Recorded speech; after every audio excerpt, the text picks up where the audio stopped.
குருவுடன் சேர்ந்து குடும்பங்கள் வந்து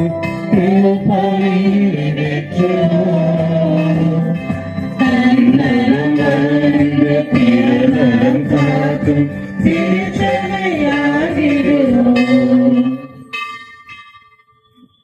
வருக மகிழ்வுடன் நீர் வருக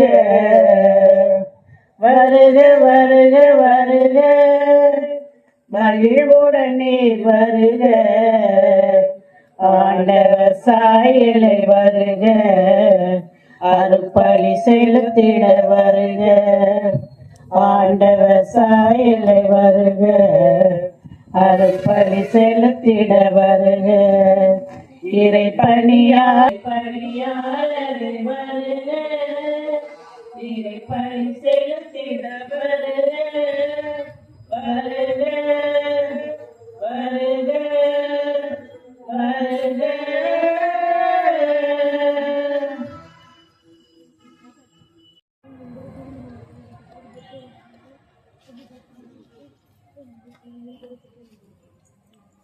அதை போய் வாங்க ஆல்ட்ரு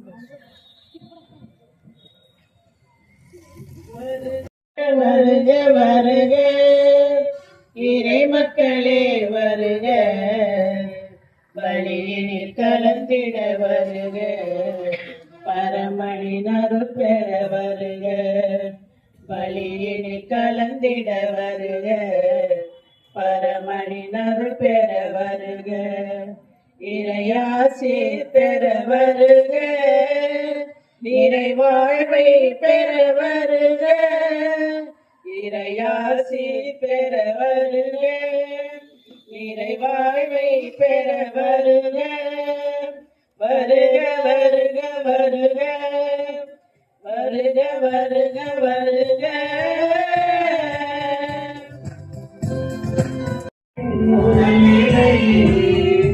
அந்த ஞானத்தில் இழைக்கு ஞானத்தில் வாழ்ந்தாம் அதுவே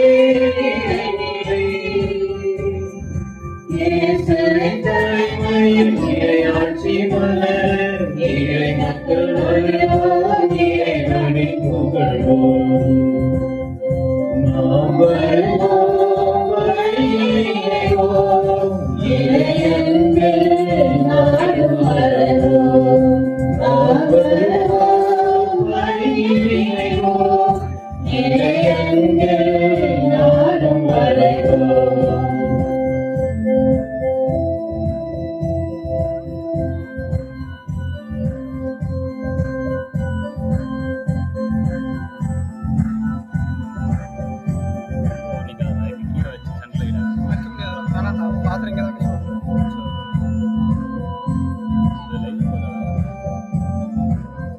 நம்பிக்கையோடு வாழ்ந்திடும் போது வானுடன் உயர் பெறும் இறை நம்பிக்கை கொண்டு வாழ்ந்திடும் போது வாழ்வே உண்மை பெறும் நம்பிக்கையோடு வாழ்ந்திடும் போது வானுடன் உயர் பெறும் இறை நம்பிக்கை கொண்டு வாழ்ந்திடும் போது வாழ்வே உண்மை பெறும்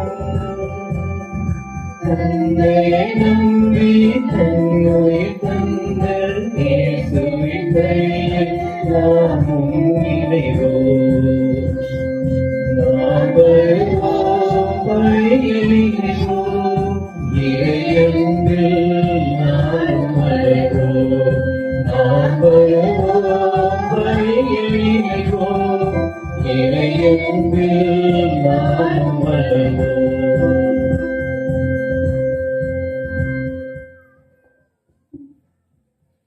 தந்தை மகன் தூயாவியாரின் பேராலே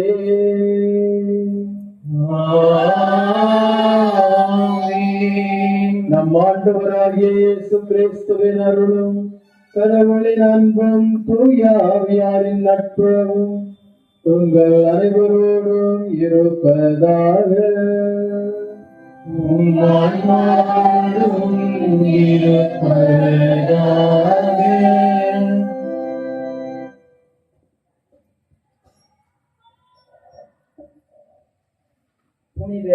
யோசேப்பு கன்னிமரியாவின் கணவர் பெருவிழா. ஆழ்ந்த அமைதியில் இறை செய்தியை கேட்டு சந்தேகங்களை சந்தோஷமாக மாற்றி தெளிவடைந்து அமைதியில் பணிந்து நடப்பதுவே அழகு என்று வாழ்ந்து காட்டிய தூய சூசையப்பரை போல் நாமும் வாழ வேண்டும் என்ற வேட்கையோடு இந்த இறை சன்னதியின் முன் குழுமியுள்ள அன்பு இறை மக்களே, உங்கள் அனைவரையும் வணங்கி வரவேற்கின்றேன்.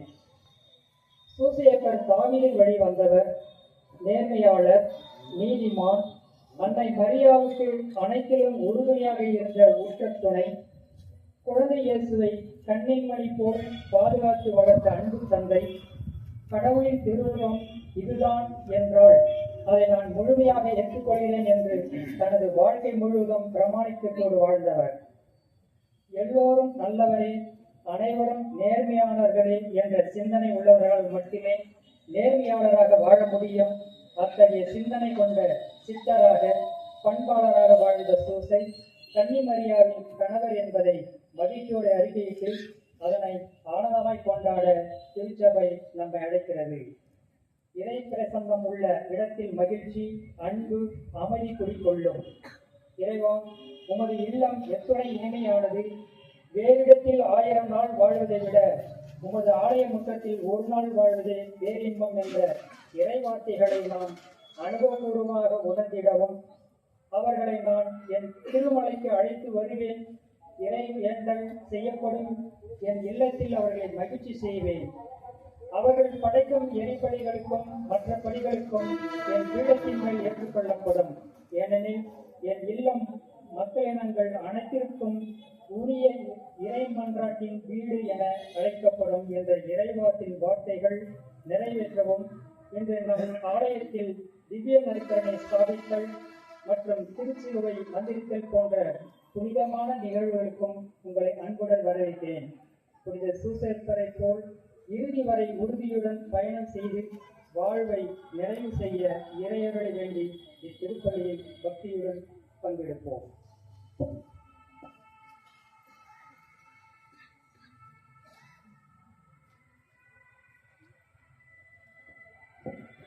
இன்றைய திருப்பலியின் கருத்துக்கள்: சென்னை வேளச்சேரி ராணி சாமுவேல் சாரதா குடும்பத்தில் மரித்த ஆன்மாக்களுக்கு நித்திய இளைப்பாற்ற வேண்டியும், மேலும் ராணி சாமுவேல் குடும்பத்திற்கு சூசையப்பர் வழியாக இறைவன் செய்த நன்மைக்கு நன்றியாகவும், ஆலம்பூண்டி வேத சகாயம் வேதநாயகம் ஆசிரியர் குடும்பத்தில் மரித்த அருள்தாஸ், அந்தோனி மேரி, எமிலி தலா, ஜான் பீட்டர் இவர்கள் ஆன்ம இளைப்பாற்றிற்காக, மகன் குடிலரசன் ஜெர்லின் லூத் மேரி இவர்களின் குடும்ப கருத்துக்கள் இறைவன் செய்த நன்மைக்கு நன்றியாக, பேர குழந்தைகள் கத்ரேலா, ஒலிவர் இவர்களின் உடல் உள்ளத்திற்காகவும், வடக்கு சின்னப்பன் செல்வி குடும்ப கருத்துப்படி சூசை ரத்தினம் ஜெயமேரி ஆன்ம இளைப்பாற்றிற்காக, ஜோஸ்லின் இன்ஃபென்டா பெயர் கொண்ட நாளில் இறைவனுக்கு நன்றியாகவும், இறை பராமரிப்பும் பாதுகாப்பும் இறை ஆசிரியர் வேண்டி திருப்பலி ஒப்புக் கொடுக்கப்படுகிறது. வனத்து சின்னப்பன் செல்வி குடும்ப கருத்துப்படி ஆனந்தி சூசை ராஜா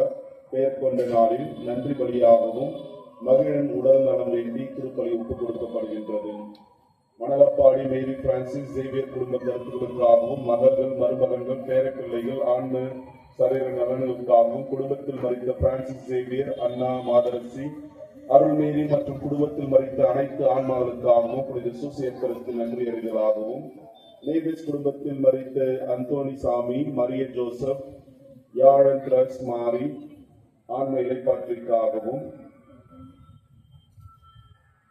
சமுதாயத்தில் பின்தங்கி ஆதரவற்ற மாற்றுத்திறனாளிகள், பழங்குடியின மக்கள், இருளர், பூமும் மாட்டுக்காரர்கள், குடுகுடு குப்பைக்காரர்கள், சாட்டை அடிகள், மலைக்குறவர், நரிக்குறவர் மற்றும் திருநங்கை இவர்களது வாழ்வாதாரம் மேம்படும், வாழ்வில் வளம் பெறவும், நாளை சர்வதேச சிட்டுக்குருவிகள் தினம் அடைவின் விளிம்பில் உள்ள சிட்டுக்குருவிகளை கூடு வைத்து பாதுகாக்கவும் பொது நலன் கருதியும் மிராக்கிள் பரிசு திருப்பலி அர்ப்பணிக்கப்படுகின்றது.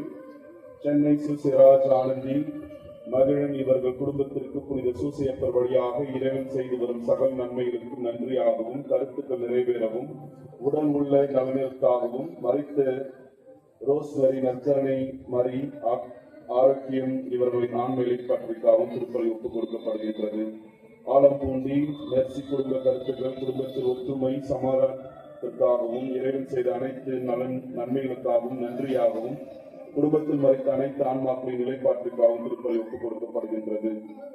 ஆலம்பூண்டி அம்ப்ரோஸ் மரி டோம்னி குடும்பத்தில் கருத்துவதற்காகவும் மகள் மரிய அமந்தின் மோகன் குடும்பத்தில் இறைவன் செய்த அனைத்து நன்மைகளுக்கு நன்றியாகவும் மகன் பேட்ரிக் மகள் லூனா ஞானத்திலும் அறிவிலும் வளர்ந்திட அருள் வேண்டி திருப்பலி ஒப்புக் கொடுக்கப்படுகின்றது. வரவேண்டாமல் அருமை செல்லும் சகாயமேறி குடும்ப கருத்துக்கள் நிறைவேறி கடன் பிரச்சனைகள் நீங்கிட கடை வியாபாரம் வளர்ச்சி அடைய மேன்மையிலும் ராயப்பன் ராயம்மாள் ரத்தினமேரி விக்டோரியா இவர்களின் ஆன்ம இலைப்பாற்றிற்காகவும் திருப்பலி ஒப்புக் கொடுக்கப்படுகின்றது. ஜோசப் மரியதாஸ் மரியஷீலா குடும்ப கருத்துப்படி இறைவன் செய்த அனைத்து நன்மைகளுக்காகவும் நன்றியாகவும் இறையருள் வேண்டி உடல் உள்ள நலன் வேண்டியும் திருப்பலி ஒப்புக் கொடுக்கப்படுகின்றது. பேட்ரிக் லூனா மூவர்ஸ் ஜேசிபி தொழில் வளர்ச்சி அடையவும் ஓட்டுநர் உடல் நலன் பெற்று வாழ்ந்திடவும் இறையருள் வேண்டி திருப்பலி ஒப்புக் கொடுக்கப்படுகின்றது. மேலும் இந்த குழுமியில் உள்ள உங்கள் கருத்துக்களுக்காகவும் இத்திருப்பலி ஒப்புக் கொடுக்கப்படுகின்றது. நிகழ்வுகளை கொண்டாட நாம் தகுதி வரும் பொருட்டு நம் பாவங்களை ஏற்றுக்கொள்வோம். எல்லாம் வல்ல இறைவனிடமும் சகோதர சகோதரிகளே உங்களிடமும் நான் பாவியத்தை ஏற்றுக்கொள்கிறேன். ஏனெனில் என் சிந்தனையாலும் சொல்லாலும் செயலாலும் கடமை தவறியதாலும் பாவங்கள் பல செய்தேன். என் பாவமே என் பாவமே என் பெரும் பாவமே. ஆகையால் எப்போது தனியான பிரிந்தமறியாரையும் வானதூதர் புனிதர் அனைவரையும் சகோதர சகோதரிகளை உங்களையும் நம் இறைவனாகிய ஆண்டவரிடம் எனக்காக வேண்டிக் கொள்ள மன்றாடுகிறேன். எல்லாம் வல்ல இறைவன் நம் மீது இரக்கம் வைத்து நம் பாவங்களை மன்னித்து நம்மை நிலை வாழ்வுக்கு அழைத்து செல்வாராக. ஆமென்.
உலகின் பாவம் போகுக.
மன்றாடுவோமாக.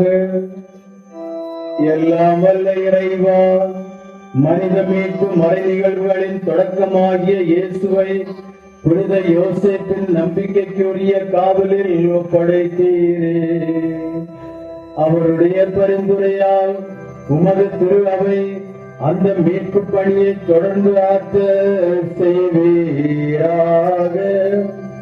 உம்மோடு தூயாவியாரின் ஒன்றுக்குள் இறைவனாய் என்றென்றும் வாழ்ந்து ஆட்சி செய்கின்ற எங்கள் ஆண்டவரும் உன் திருமகனுமாகிய இயேசு கிறிஸ்து வழியாக உம்மை மன்றாடுகிறோம்.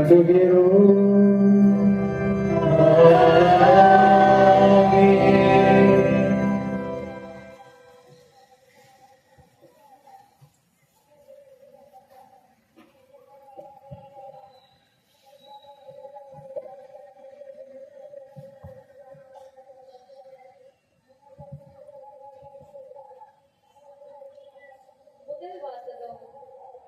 உன் வழித்தோன்றலை உனக்கு பின் நான் உயர்த்தி அவனது அரசை நிலைநாட்டுவேன். சாமுவேல் 2ஆம் நூலிலிருந்து வாசகம். அந்நாள்களில் ஆண்டவரின் வார்த்தை நாத்தானுக்கு அருளப்பட்டது. நீ சென்று என் ஊழியன் தாவீதிடம் ஆண்டவர் இவ்வாறு கூறுவதாக சொல்.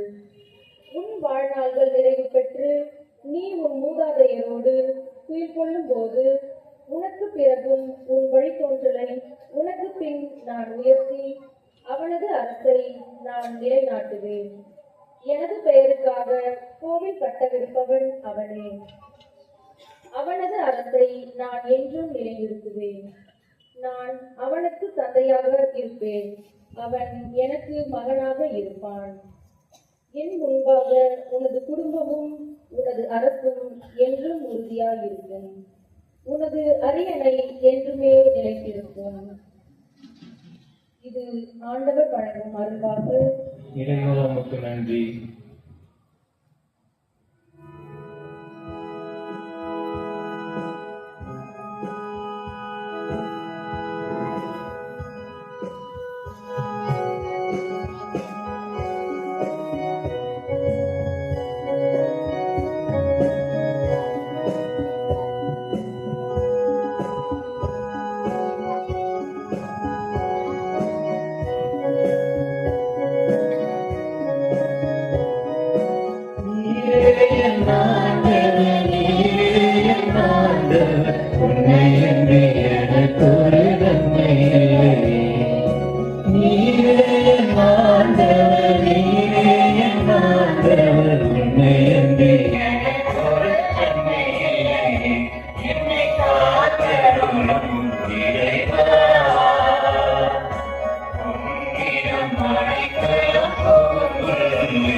இரண்டாம் வாசகம்.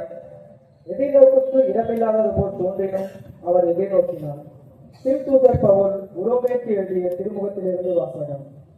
சகோதர சகோதரிகளே, உலகமே அவருக்கு உரிமை சொத்தாகும் என்னும் வாக்குறுதி ஆபிரகாமுக்கோ அவருடைய வழி வரவினர்களுக்கோ திருச்சட்டத்தை கடைபிடித்ததால் கிடைக்கவில்லை.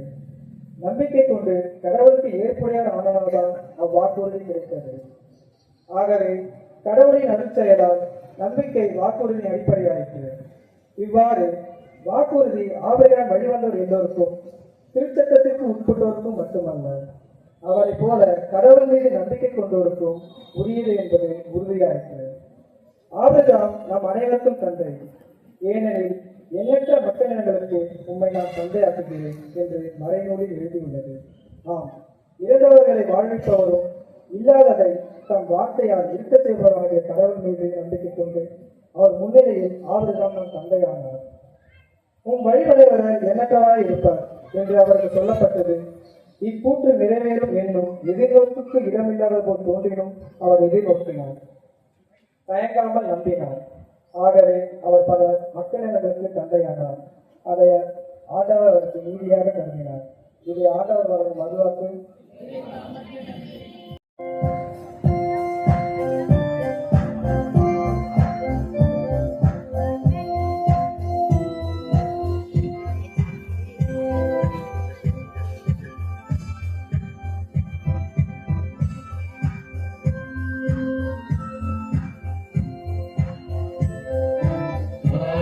Hallelujah, hallelujah, hallelujah, hallelujah, hallelujah, hallelujah,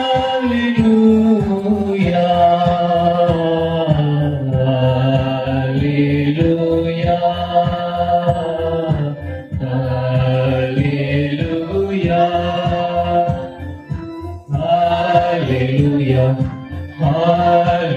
hallelujah, hallelujah,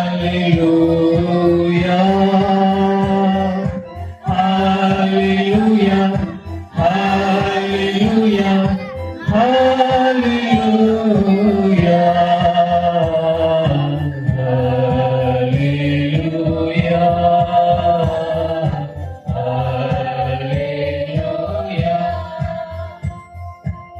ஆண்டவரே, உம் இல்லத்தில் தங்கி வாழும் பேறு பெற்றோர் என்னாலும் உம்மை புகழ்வார்கள். ஹல்லேலூயா, ஹல்லேலூயா, ஹல்லேலூயா, ஹல்லேலூயா. Hallelujah, hallelujah, hallelujah, hallelujah, hallelujah.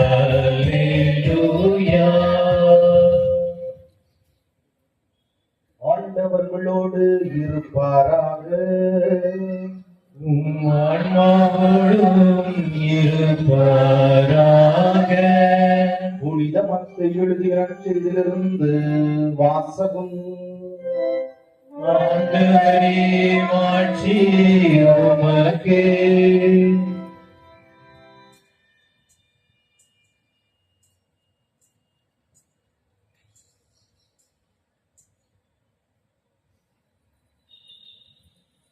யாக்கோபின் மகன் மரியாவின் கணவர் யோசேப்பு, மரியாவுடன் பிறந்தவரே கிறிஸ்து எனும் இயேசு.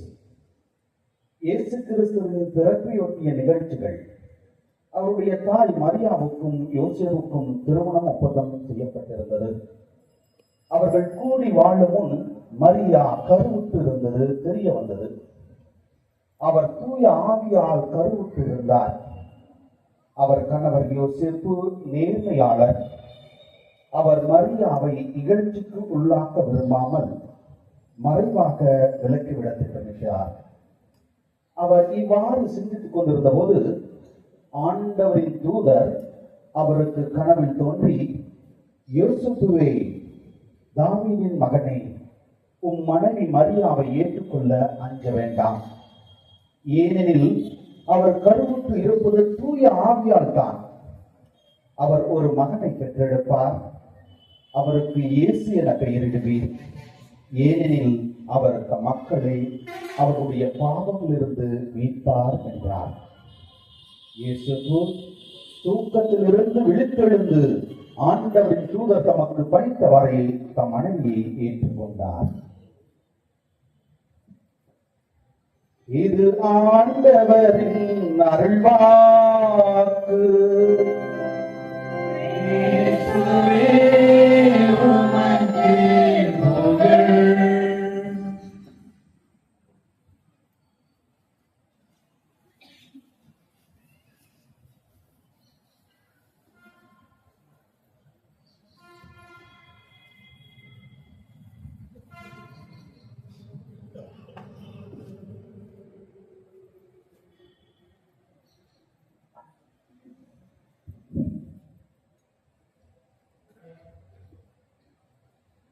இறையேசுவை என் அன்புமிக்க சகோதர சகோதரிகளே,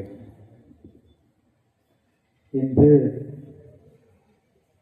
கிளைப்பங்காக இருந்த பல வருடங்களாக கிளைப்பங்காக இருந்த ஆலம்பூண்டி ஒரு பங்காக மாறி புனித சூசேப்பர் ஆலயம் இன்று அவருடைய திருவிழாவன்று இங்கு வந்து உங்களோடு இணைந்து இந்த திருப்பலியை ஒப்புக் கொடுத்து உங்களுக்காக ஜெபிப்பதில் நான் மகிழ்ச்சி அடைகிறேன்.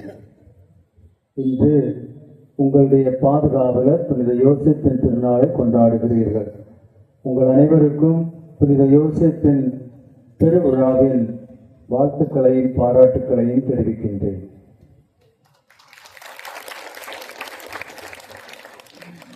இந்த நேரத்தில் நான் இறைவனுக்கு நன்றி செலுத்துவதோடு SMA சபை, சொசைட்டி ஆஃப் ஆப்பிரிக்கன் மிஷன், அந்த சபையினுடைய மாநில தலைவர் நம்மோடு இருக்கின்றார், ஃபாதர் ட்ரீசன் டெப்ரஸ். அவருக்கு நான் தனிப்பட்ட முறையில் நன்றி செலுத்த கடமைப்பட்டுள்ளேன். ஏனென்றால் அவர்தான் இந்த பொறுப்பை ஏற்று ஆலம்பூண்டி கிளைப்பங்காக இருந்ததை ஏற்றுக்கொண்டு ஒரு தனிப்பங்காக மாற்றி அந்த பங்கின் வளர்ச்சிக்காக தன்னுடைய குருக்களை அர்ப்பணிக்க அவர் சித்தமானார். எனவே அவருக்கு நான் பாண்டிக்கடலூர் உயர்மறை மாவட்டத்தின் சார்பாக நன்றியை தெரிவிக்கின்றேன். அவர்தான் அருட்தந்தை அசோக் அவரை இங்கு முதலாக இந்த பங்கு பணியாளராக, பங்கு தந்தையாக நியமித்து இந்த பங்கின் வளர்ச்சிக்காக அவர் இங்கே உங்களோடு இருந்து இந்த பங்கில் பணியாற்றி வருகிறார். இந்த சூசையப்படி விழா என்று நான் நினைப்பது என்னவென்றால், இந்த பங்கு மிகவும் சீக்கிரம் சொசைட்டி ஆஃப் ஆப்பிரிக்கன் மிஷன் அந்த சபையின் அருள் தந்தைகளின் வழிகாட்டுதலில் நல்ல முறையில் முன்னேற்றம் அடையும் நீங்கள் உண்மையிலே ஒரு நம்பிக்கையாளரின் சமூகமாக மாறி பிறருக்கு இயேசுவின் அன்புக்கும் இயேசுவின் நற்செய்திக்கும் சான்று பகரும் மக்களாக மாறுவீர்கள் என்று நான் நம்புகிறேன். இந்த யோசேப்பில் இதற்காக நான் பரிந்து பேசுகிறேன். அன்பார்ந்த சகோதர சகோதரிகளை, இந்த யோசேப்பின் திருவிழாவை கொண்டாடுகிறோம். யோசேப் யார்? யோசேப்பை பற்றி நினைக்கும் போது நாம் விண்ணகத்தில் மூவரு கடவுள், அன்னை மரியா, எல்லா புனிதர்களும் எல்லா சம்மனசுகள் தேவ தூதர்களும் இணைந்து இருக்கும் போது புனிதர்கள் தங்கள் இந்த உலகில் அவர்கள் செய்த நல்ல செயல்களை எடுத்து கூறி பெருமைப்படுகிறார்கள். அந்த தருணத்தில் முதலாக எழுந்து தங்களுடைய பெருமையை எடுத்து கூறி பெருமைப்படும் புனிதர்கள் இரத்த சாட்சிகள்.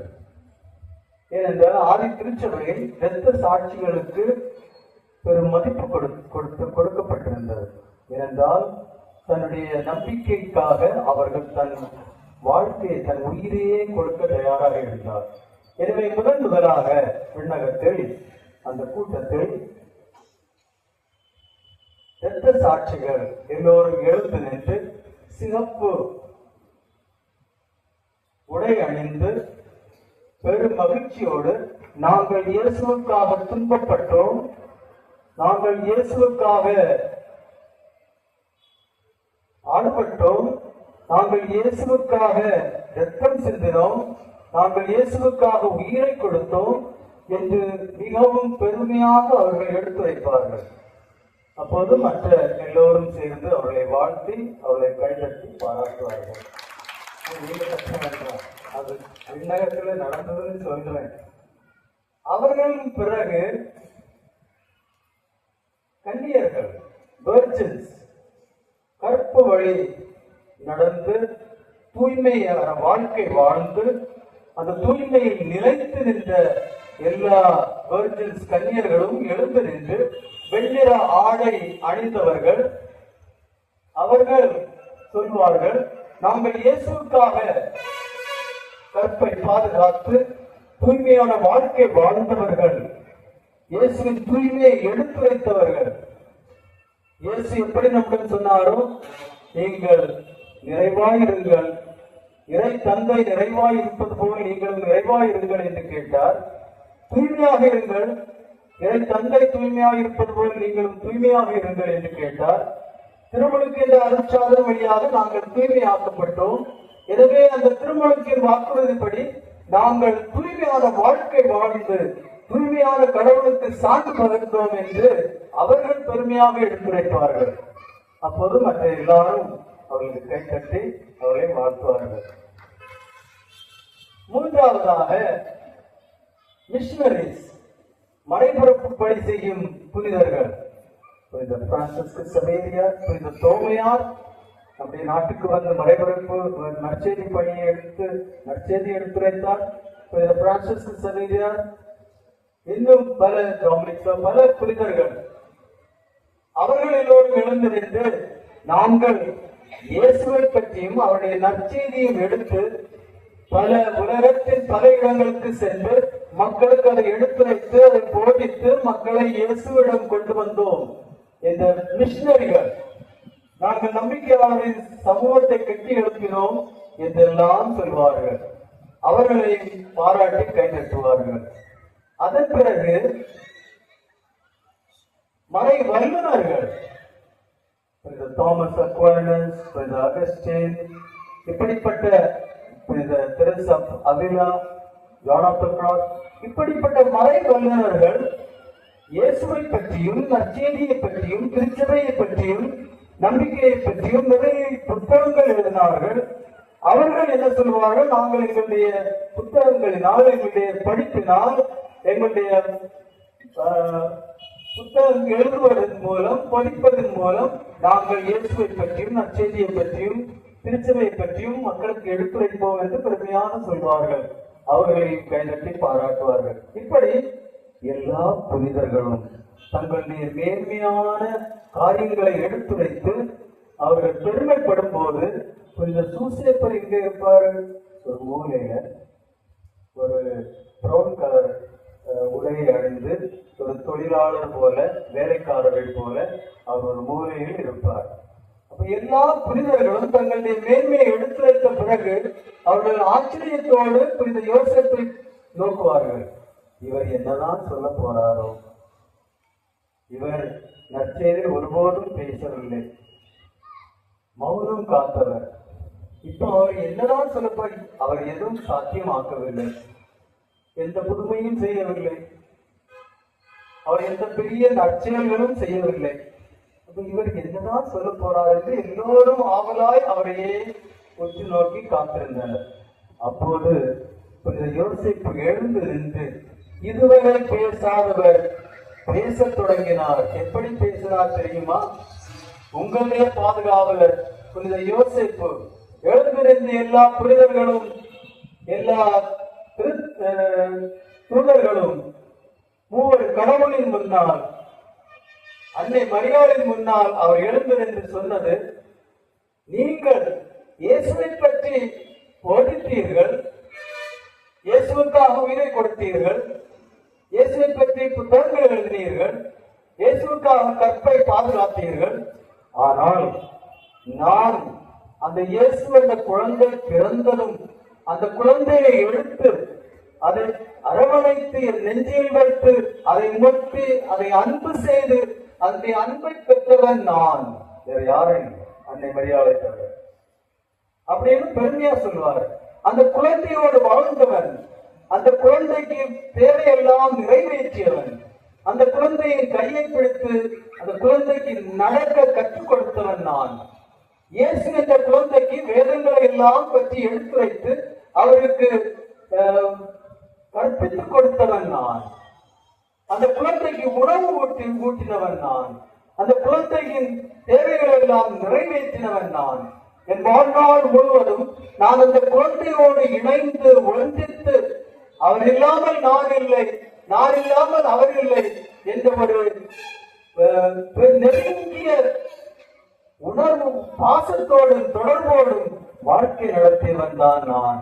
யாராவது அப்படி வாழ்க்கை நடத்தி இருக்கிறீர்களா என்று சவால் விடுகிறார். அது மட்டுமல்ல, அவர் இன்னும் சொல்லுவார்,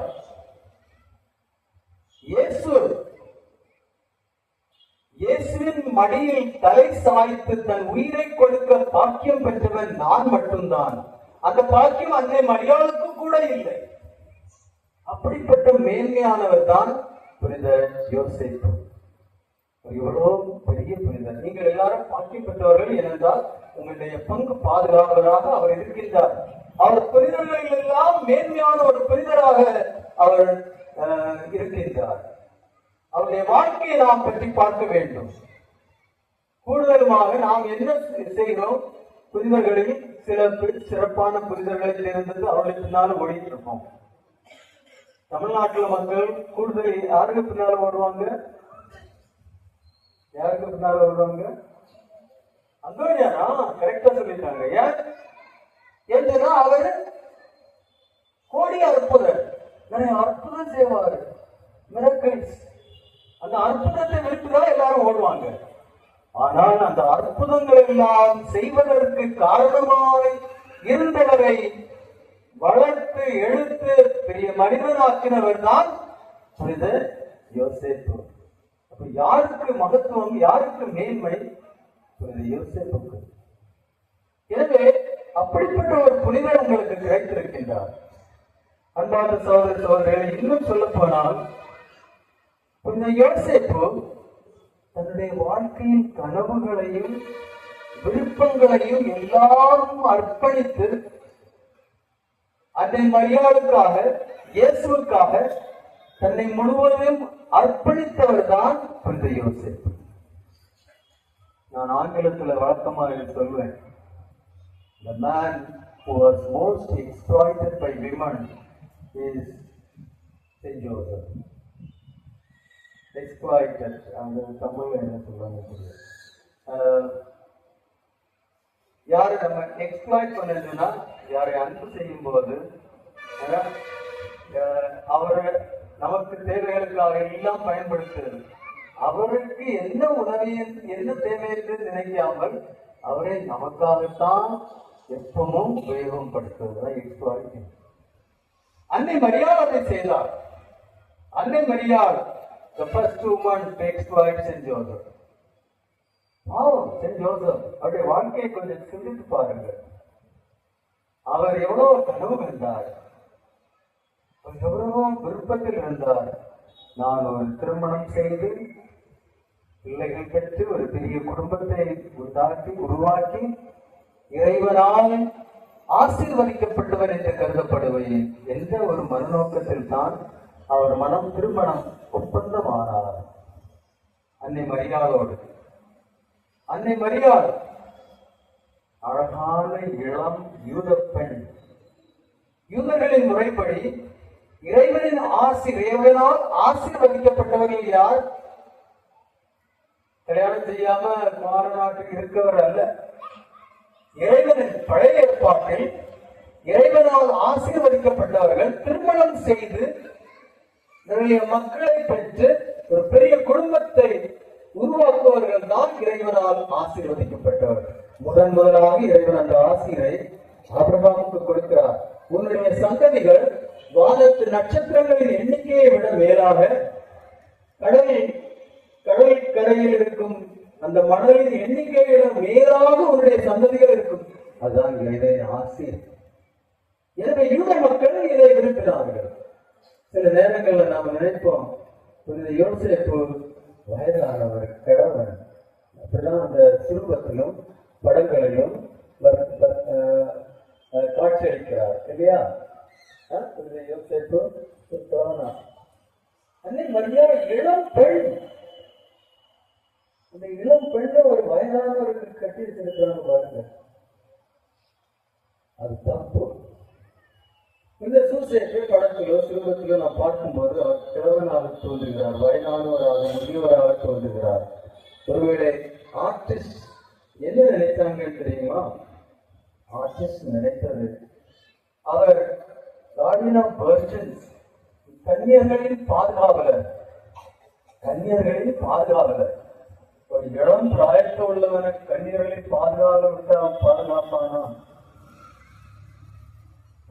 அதனாலதான் ஆர்டிஸ்ட் அவங்க நினைச்சாங்க வயதிலே முதிர்ந்தவர், தகப்பனை போன்ற உள்ளவர், அந்த பெண்ணை அழகாக பாதுகாப்பார்.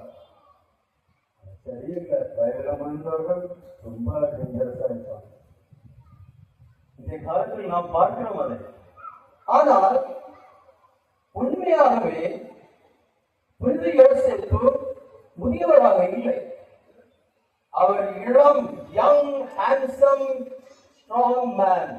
அதனால்தான் அந்த அழகான பெண், யூத பெண், அவரோடு திருமணம் ஒப்பந்தம் செய்ய ஏற்றுக்கொண்டார். நீங்க நினைக்கிறீங்களா அன்னை மரியாள் அந்த இளம் பெண் ஒரு கிழவரை போய் திருமணம் செய்வார்கள்? இல்லை, இவர்கள் எல்லாம் சொல்றாரு இல்லை, ஆண்கள் என்ன சொல்றாரு தெரியாது, அவர் செய்ய மாட்டார். அதனால்தான் நிச்சயம் புனித சூசேப்பர் ஒரு இளம் மனிதனாக இருந்தார். அப்படி இருக்கும்போது அவருடைய வாழ்க்கையில் எவ்வளவு விருப்பங்கள் இருந்திருக்கலாம், அவருடைய வாழ்க்கையில் எவ்வளவு கனவுகள் இருந்திருக்கலாம். ஒருவர் வயது முதிர்ந்தவர், நான் இப்போ 62 வயசு ஆச்சு, என்ன இருக்கு அப்படின்னு நினைப்போம். ஆனா அவர் இளம் வயது 20-25 கீழே. அப்படிப்பட்ட வயதில் இருப்பார், எவ்வளவு கனவுகள் இருப்பார், எவ்வளவு விருப்பங்கள் இருந்திருப்பார். ஆனால் அவர் அந்த விருப்பங்களையும் கனவுகளையும் எல்லாம் தியாகம் செய்து அன்னை மரியாள் அவரோடு திருமண ஒப்பந்தம் செய்யப்பட்டவர். ஆனால் திருமணத்திற்கு முன்னாலே, அவர்கள் ஒன்றாய் வாழ்வதற்கு முன்னாலே அன்னை மரியாள் கருவத்திருக்கிறாள். அந்த செய்தி அவருக்கு கிடைக்கிறது. எவ்வளவோ தயக்கத்தில் அவர் இருந்திருப்பார். அவருடைய வாழ்க்கை முற்றிலும் முடிந்துவிட்ட என்ற நிலையில் இருந்திருப்பார் இல்லையா? இங்க யங் மென் இருக்காங்க, கல்யாணம் பேசிட்டு இருக்காங்க, ஏதேசம் முடிவாயிற்று. ஒரு செய்தி வருது, நீ திருமணம் செய்ய போறவர் ஏற்கனவே கருவிட்டிருக்கிறாரா? அது யாராலும் ஒற்றுக்கொள்ள முடியுமா? யூதர்களின் முறைப்படி அப்படிப்பட்டவர்களை கல்லால் எறிந்து கொள்ள வேண்டும். அதான் அதை மரியாதைக்குரிய தண்டனை. ஆனால் நற்செய்தியில் என்ன சொல்லப்படுகிறது? யோசேப் நேர்மையான வாழ்க்கை வாழ்ந்தவராக இருக்கின்றார். நேர்மையானவர். அவர் நேர்மையாக இருந்ததால் தான் அன்னை மரியாதை அவர் புறக்கணிக்கவில்லை. அவர் அன்னை மரியாதை எப்படி நினைத்தார்? அவர் கடவுளின் சாயல், கடவுளால் படைக்கப்பட்டவர். கடவுளின் சாயலை நான் எப்படி புறக்கணிக்க முடியும், எப்படி வெறுக்க முடியும்? எனவே நான் அன்னை மரியாதை இழிவுபடுத்த மாட்டேன். அவளை இழிவுபடுத்தாமல் நான் அமைதியாக யாருக்கும் தெரியாமல் அவளை விட்டு போய்விடுவேன் என்ற ஒரு திட்டத்தை அவர் எடுத்தார். ஆனால் இறைவன் அவர் இறைவனை சார்ந்தவர், இறை பக்தி உள்ளவர். எனவே இறைவன் சித்தத்தை உணர்கிறார். கணவன் வழியாக அவருக்கு சொல்லப்படுகிறது, அவள் கருவுற்றிருப்பது தூய ஆவியாரின் வல்லமையால். அதை அறிந்ததும் இந்த யோசேப்பு அவரை ஏற்றுக்கொள்கிறார்கள். அன்பார்ந்த சகோதர சகோதரிகளே, ஒரு காரணம் புனித யோசேப்பு அப்படிப்பட்ட ஒரு நிலையில் அவரை தன் மனைவியாக ஏற்றுக்கொண்டதன் ஒரே ஒரு காரணம், அவர் புனித யோசேப்பு மனிதர்களை இறைவனின் சாயலாக ஏற்றுக்கொண்டதனால் தான். மனிதர்களை இறைவனின் சாயலாக ஏற்றுக்கொண்டதனால் தான் நாம் நம்முடைய மத்தியிலே எத்தனை ஆட்களை வெறுக்கிறோம், ஒதுக்கி வைக்கிறோம் இல்லையா? கூடுதலும் தமிழ்நாட்டில் நடக்கிறது. பல அடிப்படைகளில், மொழி அடிப்படைகளில், சாதி அடிப்படைகளில், இந்த அடிப்படைகளில் நாம் பிறரை ஒதுக்கி வைக்கிறோம், கீழ்த்தரமாக பார்க்கிறோம். அவர்களை நம்மை போன்று மனிதர்கள் என்ற நிலையில் நாம் அவர்களை பார்க்கவில்லை. இது ஒரு பெரிய பாவம். இது இறைவனை புறக்கணிக்கும் பாவம். ஏனென்றால் அது இறைவனின் சாயல். நாம் எந்த மனிதர்களையும் எந்த அடிப்படையிலும் அவர்களை புறக்கணிக்கும் போது, அவர்களை கீழ்த்தரமாக பார்க்கும் போது நாம் இறைவனை புறக்கணிக்கிறோம், இறைவனை கீழ்த்தரமாக பார்க்கிறோம். அதை இதைவிட மேலான பாவம் இந்த உலகத்தில் இல்லை. அதை நாம் அறிய வேண்டும். நாம் ஏனென்றால் சாதி அடிப்படைகள் மனிதனால் உண்டாக்கப்பட்டது. ஆனால் இறைவன் உண்டாக்கப்பட்டது ஆணும் பெண்ணும், அவருடைய சாயல். இறைவனுக்கு ஒரே ஒரு சாயல் தான். எனவே எந்த ஜாதியிலோ எந்த அடிப்படையிலோ இருந்தாலும் அவர்கள் எல்லோரும் இறைவனின் சாயல். நாம் அவர்களை வெறுக்கும் போது, ஒதுக்கி வைக்கும் போது, அவர்களை கீழ்த்தரமாக பார்க்கும் போது, அவர்களுக்கு வேண்டிய சலுகைகளை எல்லாம் மறுக்கும் போது நாம் இறைவனை மறுக்கிறோம், இறைவனை புறக்கணிக்கிறோம், இறைவனை கீழ்த்தரமாக பார்க்கிறோம். இதைவிட மேலான பாவம் இந்த உலகத்தில் இல்லை. புனித சூசேப்பர் அதனால் தான் மரியாதை இழிவுபடுத்தாமல் இருந்தால் அவள் இறைவனின் சாயலாக இருக்கிறார், அவளை மதிக்கிறார், அவளுடைய மனித தன்மையை அவர் பாராட்டுகிறார். எனவேதான் அவளை ஏற்றுக்கொள்ள முடிந்தது. இன்னும் பார்க்கும்போது புனித யோசேப்பு அவருடைய வாழ்க்கையை நாம் பார்க்கும்போது அவர் மிகவும் பெரிய புனிதராய். யோசேப்புக்கு எத்தனை திருநாட்கள் உண்டு? 2 திருவிழாக்கள். இன்றைய திருவிழா மார்ச் 19ஆம் தேதி, இன்னொரு திருவிழா மே 1ஆம் தேதி. நல்லா தெரியுது, மே 1ஆம் தேதி. இந்திய திருவிழா என்ன திருவிழா? பாருங்க, அவங்க என்ன சொல்றாங்க? ஆண்கள் யாரு? கன்னிமரியாளின் கணவர். ஏன் யோசேப்பின் திருவிழான்னு சொல்ல முடியாதா? அவர் தன்னுடைய தனித்தன்மையே இறந்தவராக இருக்கின்றார். அப்படிப்பட்ட ஒரு புகழ் பெற்ற புனிதர் தான் புனித யோசேப்பு. இந்திய திருநாளை நாம் எப்படி சொல்கிறோம்? கன்னிமரியாளின் கணவர் புனித யோசேப்பின் திருவிழா. இயேசுவின் வளர்ப்பு தந்தை யோசேப்பின் திருவிழா. புரியுதா? கன்னிமரியாளின் கணவர் யோசேப்பின் திருவிழா, இயேசுவின் வளர்ப்பு தந்தை யோசேப்பின் திருவிழா. இந்த இப்படி சொல்வது எதை நமக்கு எடுத்து காட்டுகிறது? குடும்பத்தை எடுத்து காட்டுகிறது. குடும்பத்தை எடுத்து காட்டுகிறது. கன்னிமரியாளின் கணவர் அது ஒரு குடும்பம் இல்லையா? இயேசுவின் வளர்ப்பு தந்தை குடும்பம். குடும்பத்தில் தான் கணவன், மனைவி, தந்தை, மகன் இருக்கிறார்கள். எனவே இந்திய திருவிழா குடும்பத்தை எடுத்து காட்டுகிறது. அன்பார்ந்த சகோதர சகோதரிகளே, இந்திய திருவிழா குடும்பம். மே 1ஆம் தேதி அந்த திருவிழா எதை எடுத்து காட்டுகிறது? தொழிலை எடுத்து காட்டுகிறது, பணியை எடுத்து காட்டுகிறது இல்லையா? இந்த திருவிழா, 2 திருவிழா யோசேப்புக்கு, இந்த 2 திருவிழாக்களும் மனிதர்களின் வாழ்க்கையின் 2 முக்கியமான அம்சங்களை அதை எடுத்து காட்டுகிறது. ஒன்று குடும்பம், இன்னொன்று பணி, தொழில்.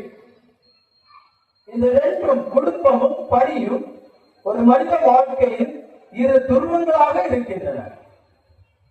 அதற்கு இடையில் இருப்பது அவ்வளவா மனித வாழ்க்கையை பாதிக்காது. ஆனால் குடும்பத்தில் ஏதாவது ஏற்பட்டால் அது மனிதனின் வாழ்க்கையை பாதிக்கிறது. பணியில் ஏதாவது பிரச்சனைகள் வந்தால் அது மனிதனுடைய வாழ்க்கையை பாதிக்கிறது. எனவே குடும்பம், பணி, இது 2 மனித வாழ்க்கையின் முக்கியமான அம்சங்கள். அந்த அம்சங்கள் புனித யோசேப்பின் இந்த 2 திருவிழாக்களிலும் வெளிப்படுகிறது. எனவே புனித யோசேப்பின் வாழ்க்கை ஒவ்வொரு மனிதனுக்கும் அவருடைய அந்த 2 முக்கியமான அம்சங்கள், பணி, குடும்பம், இது 2ஐயும் அது எடுத்து காட்டுகிறது. அதுதான் யோசேப்பின் மேன்மை. குடும்பத்தை எடுத்து பாருங்கள்.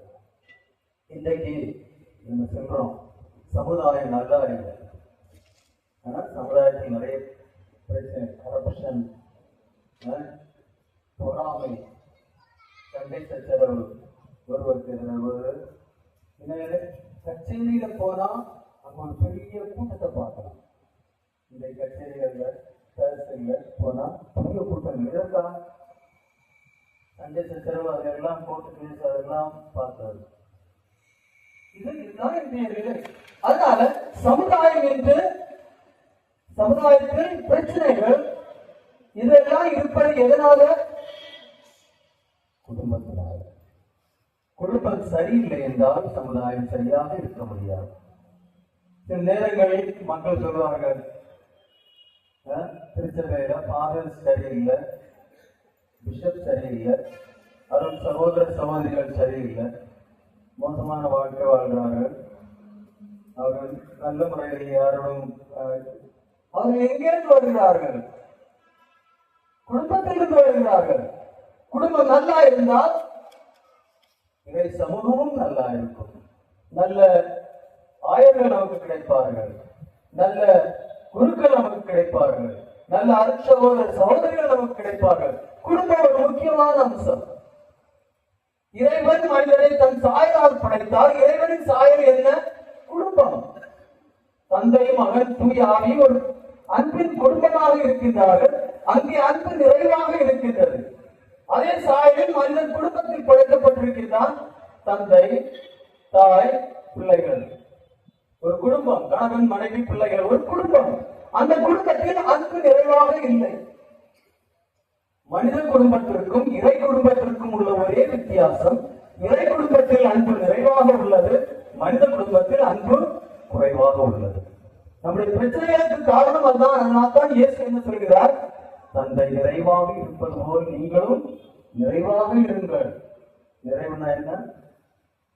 முழு மனதோடு, முழு அன்பு, டோட்டல் லவ், 100% லவ், ஒருவரை ஒருவர். அதுதான் இறை குடும்பம். ஆனால் நம்முடைய மனித குடும்பத்தில் அப்படி இல்லை. இன்றைக்கு குடும்பத்தில் எவ்வளவு பிரச்சனைகள் பாருங்கள். இன்றைக்கெல்லாம் இன்னொரு காலத்தில், பழைய காலத்தில் ஒரு கல்யாணம் ஆகிட்டு இருந்ததுன்னா ஒருபோதும் அவங்க விட்டுட்டு போயிடும். அந்த மனப்பான்மை ஒருபோதும் இல்லை. எந்த நிலைமையிலும் அவர்கள் அதை ஏற்றுக்கொண்டு அந்த திருமண வாழ்க்கையை எடுத்து செல்வார்கள். பழைய காலத்தில் ஒருபோதும் நினைக்க மாட்டார்கள், ஒரு திருமணம் செய்துட்டா கடைசி வர சாதல் வர அவர்கள் கூட தான் வாழ்க்கை, வேற யாரையும் அவங்க நினைப்பதில்லை. முன்னாலே எல்லாம் கல்லானாலும் கடவுள், புல்லானாலும் புருஷன், அந்த இதுல வாழ்ந்தாங்க. இப்போ நீ புல்லு போ, நான் போறேன் அப்படின்னு தான் சொல்லிட்டு போவாங்க. இப்போ ஒரு 2 மாசம் 3 மாசம் கல்யாணம் ஆகி முடியல வந்து